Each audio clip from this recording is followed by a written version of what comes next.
This is Dr. Jerry Hesch. I am a orthopedic manual physical therapist, so I treat joints throughout the whole body. Also treat the nervous system and do so within a biopsychosocial model. I treated my client for pudendal neuralgia yesterday, and I screened the whole body, and I found that her mandible was stuck in right side bending. And so I did an adjustment to the TMJ. And I'll let you describe what that adjustment was like. Okay. Well, first of all, it was interesting that he had seen it at all because I don't think I even mentioned it. No, you did not. He's a magician. Okay, so anything that Dr. Jerry suggests, I'm okay, whatever, just do it. And he had me lay on my back and just did this real gentle thing. And, you know, again, his technique is about holding. And while we were doing it, all I can tell you is anything that he does feels good in the process. In other words, there is a relief from any kind of pain as opposed to going towards something, any kind of distress. And that's what I felt. Last night, after I got back to my hotel, it ached, it was sore. And I thought, oh dear. But it felt kind of, I've been an athlete all my life, and it felt kind of like a good sore, but wasn't sure. And yet, when I was eating my meal last night, I noticed that I have a bite, possibly for the first time.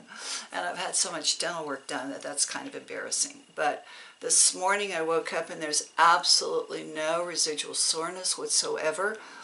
And it is very clear that I have a bite. And I've had a tremendous amount of dentistry done, and in fact I'm in the process of going down and having my bottom bank of teeth done so that I can have that perfect bite once I have some implants completed.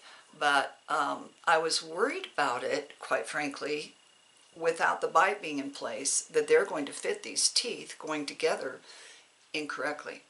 So now I feel really confident that I can go down, have the work done, because it's quite expensive, and have my teeth actually meet where they're supposed to meet.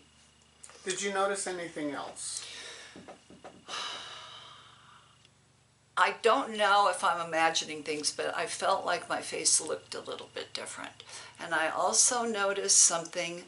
I have a residual hearing loss in my left ear, primarily from spinal meningitis when I was 27, 40 years ago. And there is a certain sound that is made. I've lost the upper and the lower, whatever, sounds, and I only have the medium sounds, and in this left ear. And there is a very distinct difference when I would rub across this ear, or put on a shirt or something like that, and it sounds really loudly like I'm rubbing across paper, whereas this side doesn't, and today they're almost identical. So I don't know. I'm going to be seeing an audiologist next week, and we'll find out if there's any, I don't know, if there's anything. And you know, I would never make a claim that I can treat your jaw and help your hearing. I will, on the basis of this response, I will not say that. I will say, interestingly, I had one patient. I've done some upper cervical work and had people say their vision is better. And I asked them, well, is it because the range of motion in your neck is better? Yeah. She said, no, my peripheral vision is improved, and I don't have an explanation. We could grab all kinds of theories. Sure. I would not promise that to anybody, but it's an interesting phenomenon that happened, you know, in like two patients. Right. It's worthy of mention just because, if for nothing else, it gives rise to the idea of balancing the body and just kind of bringing things out of a stuck position. Yeah. You know what? If someone's going to get a dental splint, I think balancing the jaw before the splint is important.